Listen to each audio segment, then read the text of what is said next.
আসসালামু আলাইকুম, কেমন আছেন সবাই? আশা করি ভালো আছেন। iTechMamun ইউটিউব চ্যানেলের আরও একটি ভিডিওতে আপনাকে স্বাগতম। আজকের ভিডিওর বিষয় হলো আমাদের আইফোনে নতুন একটি আপডেট এসেছে iOS 17.2.1 এই আপডেটটি নিয়ে। তো এই আপডেটটি কারা আপডেট করবেন, এই আপডেটটির পারফরম্যান্স কেমন এবং এই আপডেটটি কোন কোন বাগস ফিক্স করা হয়েছে অথবা এই আপডেটটিতে কোন কোন বাগ আপনার ফোনে দেখা দিতে পারে সে বিষয়ে আজকের ভিডিও। তো চলুন আর দেরি না করে জেনে নিই iOS 17.2.1 এই আপডেট আমাদের জন্য কেমন হতে পারে।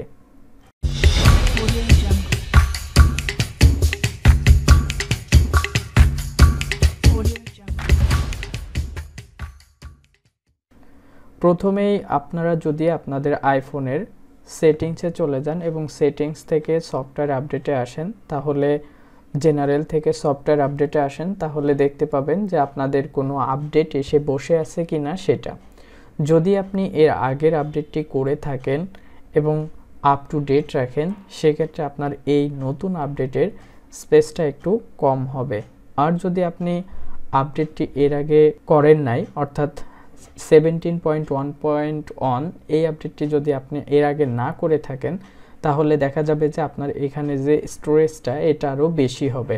তো এই স্টোরেজটা মূলত ফোনের মডেল অনুযায়ী হয় এবং এই ভিতরকার আপনি কোনো আইওএস ভার্সন মিস করলে সেটার কারণে।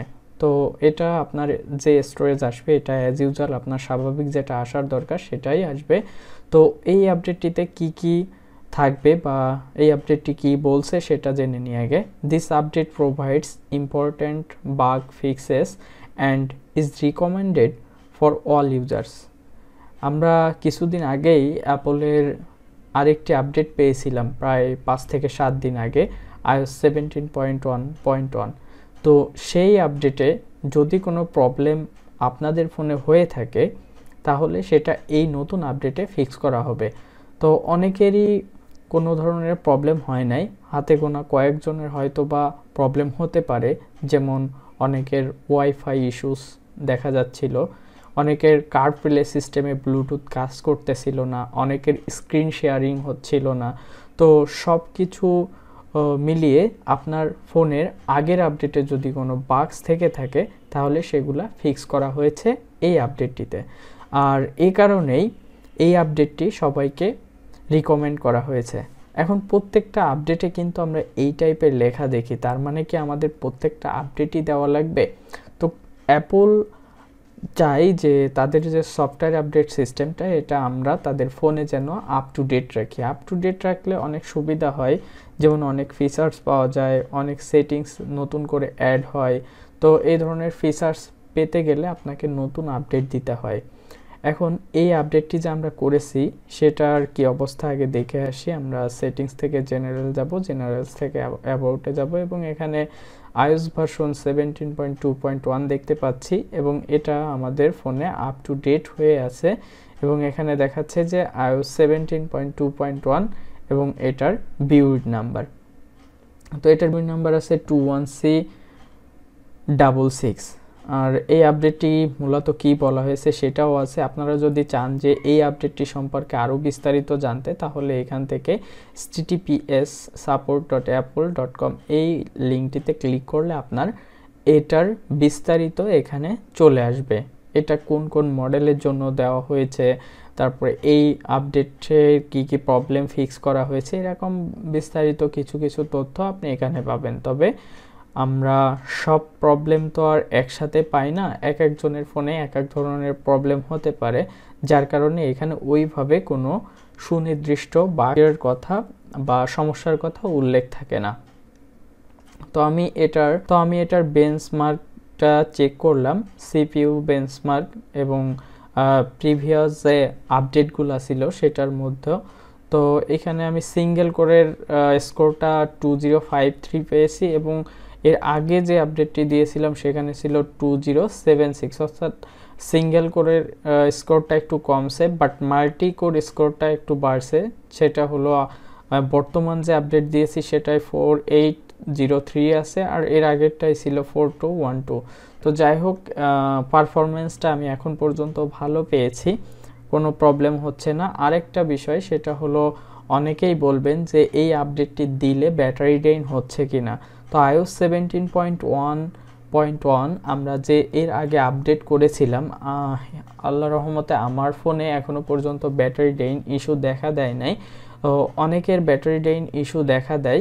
তো যদি আপনার 17.1.1 ওই আপডেটটিতে কোনো ব্যাটারি ড্রেনিং ইস্যু থেকে থাকে তাহলে অবশ্যই নতুন এই আপডেটটি আপনাকে দেওয়া লাগবে।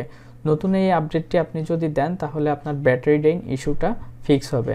আমি আমার ফোনের যে ব্যাটারি অপশন আছে সেখানে যদি যাই তাহলে ব্যাটারিতে কোন অ্যাপস কতটুকু চার্জ কনজিউম করছে সেটা আমরা এখানে দেখতে পাবো, এবং ব্যাটারির যে কার্ভ আছে সেটা আমরা এখানে দেখতে পাবো। তো এটা হলো ব্যাটারি কার্ভ, আমরা লাস্ট কখন চার্জ করছি, কত পার্সেন্ট চার্জ করছি সব কিন্তু এখানে থাকে, এবং সব থেকে বেশি আপনার ফোনের চার্জ যে অ্যাপসটি ইউজ হয় সেটা কিন্তু এখানে আছে। অর্থাৎ সারাদিনে আপনার যে ব্যবহারটা সেই ব্যবহারের ভিতরে কোন অ্যাপসটি আপনার বেশি চার্জ খেয়ে নিচ্ছে সেটা কিন্তু আপনি এখান থেকে দেখতে পাবেন। তো এটা থেকে আপনারা বুঝতে পারবেন যে আপনার ফোনের ব্যাটারি ড্রেন খুব বেশি হচ্ছে কিনা। এবং পাশাপাশি আপনি এখানে ফোন ইউজ করার সময় জাস্ট এখানে টাইমটা একটু ফলো করবেন এবং ফোনটা অ্যাজ ইউজুয়াল যেমন ইউজ করেন ওইভাবে ইউজ করতে থাকবেন, দেখবেন যে খুব বেশি ব্যাটারি ড্রেন হচ্ছে কিনা। যদি নতুন এই আপডেটে আপনার ব্যাটারি ড্রেন হয় তাহলে কিছু কিছু বিষয় আপনাকে মেনে চলতে হবে বা ফোনটাকে ওইভাবে একটু কাস্টমাইজ করে আপনাকে চালাতে হবে। যেমন ব্যাকগ্রাউন্ডে অ্যাপটা রাখা যাবে না, ব্যাকগ্রাউন্ড অ্যাপ রিফ্রেশ সিস্টেমটা আপনাকে চালু রাখতে হবে, তাহলে ব্যাকগ্রাউন্ডে কোনো অ্যাপস আপনার চলবে না। এবং এমনকি এখান থেকে ওয়াইফাই ইউজ করার যতদূর সম্ভব চেষ্টা করতে হবে ওয়াইফাই ইউজ করার জন্য, এবং ব্লুটুথ এবং ইন্টারনেট এই দুইটা জিনিস অফ রাখার জন্য, সিম ইন্টারনেট। তো আপনি যদি এই বিষয়গুলো এবং আরও কিছু বিষয় আছে যেগুলো আমার পূর্বের ভিডিও আছে ওইগুলো অবশ্যই আপনারা দেখছেন, যদি দেখে থাকেন তাহলে ওইখানেই পাবেন। তো এই সব বিষয়গুলো যদি আপনি মেনে চলেন তাহলে দেখা যাবে যে আপনার ব্যাটারি ড্রেন ইস্যুটা আর হচ্ছে না। এখন এই আপডেটটি কারা দিবেন, আমি প্রত্যেকটা আপডেটেই আপনাদেরকে বলি যদি প্রিভিয়াস যে আপডেটটা আপনারা দিয়ে থাকেন ওই আপডেটে কোনো প্রবলেম না থাকে তাহলে নতুন আপডেটে খুব সহজে আসবেন না। কেননা নতুন আপডেটে যদি আপনি আসেন তাহলে আপনার ফোনের ব্যাটারি ড্রেন ইস্যু হতে পারে, ওয়াইফাই, ব্লুটুথ এ ধরনের কোনো একটা ইস্যু হতে পারে। তবে আপ টু ডেট রাখা ভালো, চেষ্টা করবেন আপ টু ডেট রাখতে। আপ টু ডেট রাখলে আবার দেখা যায় যে আপনি যদি অ্যাপলের প্রত্যেকটা আপডেটই করতে থাকেন তো সেটা আপনার ফোনের সাথে একটা সামঞ্জস্যতায় চলে আসে, দেখা যায় যে পরে আর কোনো সমস্যা হয় না। বাট আপনি হিউজ একটা গ্যাপ দিলেন, দেন একটা আপডেট করতেছেন, তখন কিন্তু অনেক জিবি স্টোরেজ দরকার হয়, যার কারণে আপনার আপডেটটা হতে অনেক সময় লাগে। তো প্রত্যেকটা আপডেট যদি আপনি আপ টু ডেট রাখেন সেক্ষেত্রে দেখবেন যে এক একটা আপডেট করতে আপনার খুব বেশি সময় লাগতেছে না। এখন পর্যন্ত আমি iOS 17.2.1 এই আপডেটটিতে কোনো ধরনের প্রবলেম পাই নাই। তো যদি আমি কোনো প্রবলেম পেয়ে থাকি যেটা আপনাদের সমস্যাগুলো আপনাদের হতে পারে সেগুলো অবশ্যই আমি আমার চ্যানেলে ভিডিওর মাধ্যমে পাবলিশ করব ইনশাল্লাহ। সেই ভিডিও দেখে আপনি আপনার সমস্যাটির সমাধানও করতে পারবেন।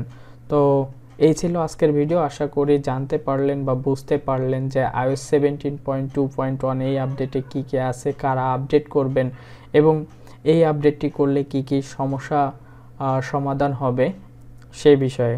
দেখা হবে পরবর্তী ভিডিওতে, সে পর্যন্ত ভালো থাকুন, সুস্থ থাকুন, আল্লাহ হাফেজ।